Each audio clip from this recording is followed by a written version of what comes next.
Terima kasih Ibu Pimpinan, Pak Menteri beserta jajaran yang saya hormati. Saya Anita Yakobaga dari fraksi Partai Demokrat. Salam sejahtera untuk kita semua. Kami dari Partai Demokrat sebetulnya memberikan apresiasi dan mendukung untuk penulisan ulang sejarah ini.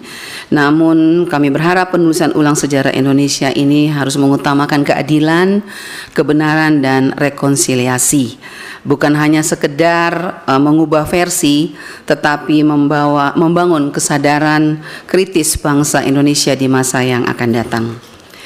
Kita langsung ke pendalaman Pak Menteri, ada beberapa poin. Yang pertama, dalam proses penulisan ini kita tahu bahwa penulisan ulang sejarah nasional yang sedang berjalan saat ini, salah satu kritik yang paling tajam datang dari komunitas sejarawan dan penggiat sejarah perempuan serta Papua yang menilai narasi besar dalam draft yang beredar masih sangat berpusat pada negara dan sangat maskulin, serta mengabaikan sejarah komunitas-komunitas yang selama ini terpinggirkan.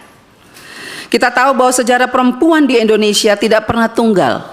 Ia terbentang dari jaringan intelektual perempuan pergerakan mulai dari awal abad ke-20, pengalaman kolektif sebagai buruh, korban kekerasan negara, hingga peran mereka dalam pembangunan informal sampai hari ini.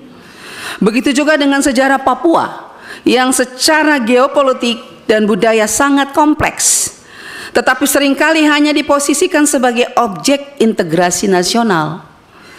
Dalam konteks ini kami ingin bertanya kepada Kementerian, bagaimana Kementerian melihat kecenderungan marginalisasi sejarah perempuan dan Papua dalam proyek besar ini? Apakah langkah-langkah yang bisa didorong secara strategis agar representasi mereka tidak hanya menjadi simbolik atau sekedar pelengkap, tetapi benar-benar terintegrasi sebagai pilar penting dalam narasi sejarah nasional yang baru? Yang kedua, penulisan proyek ulang sejarah ini pun secara terbuka dibaca oleh banyak masyarakat. Diklaim oleh pemerintah akan bersifat objektif dan menyertakan peristiwa-peristiwa kontroversial seperti tragedi 1965, penculikan aktivis 1998, dan pelanggaran HAM lainnya. Namun ketika kita membaca, kita melihat bahwa dari draft yang beredar sampai saat ini, bahwa itu tidak tampak ada sejumlah peristiwa yang tidak termasuk dalam draft tersebut. Kalau draft ini betul-betul keluar dari Kementerian Kebudayaan, sangat disayangkan. Kemudian pernyataan resmi dari Pak Menteri juga menunjukkan sikap yang sangat normatif dan menutup kemungkinan reinterpretasi peristiwa-peristiwa tersebut, seperti dalam kasus G30 SPKI atau pemberontakan Madiun. Narasi-narasi yang selama ini problematik karena menyingkirkan perspektif korban tampaknya akan tetap dipertahankan, bahkan diproduksi dalam bentuk sejarah formal negara.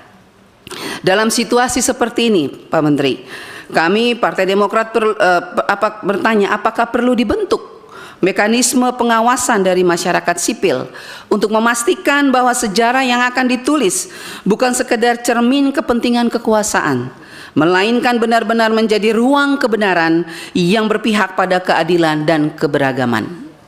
Yang terakhir dari kami dari Partai Demokrat, kami juga mencermati bahwa proses penulisan ulang sejarah ini dilakukan oleh lebih dari 100 sejarawan dari berbagai universitas dan institusi.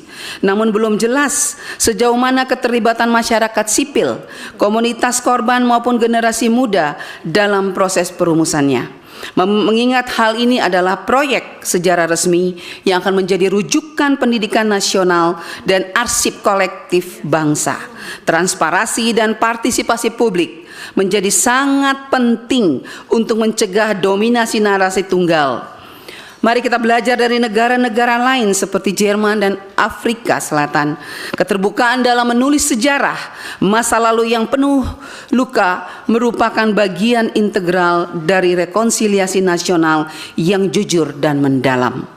Dalam hal ini, Kami ingin tahu secara lebih mendalam, apakah sudah ada diskusi atau perlibatan masyarakat sipil secara bermakna dalam kasus ini, dan bagaimana Kementerian menilai proses partisipasi masyarakat sipil dalam proyek ini sejauh ini sampai saat ini, dan apakah strategi konkret yang bisa diadvokasi agar proses penyusunan sejarah ini tidak elitis dan eksklusif, melainkan inklusif, transparan, dan melibatkan suara-suara dari akar rumput yang selama ini sering tidak terdengar.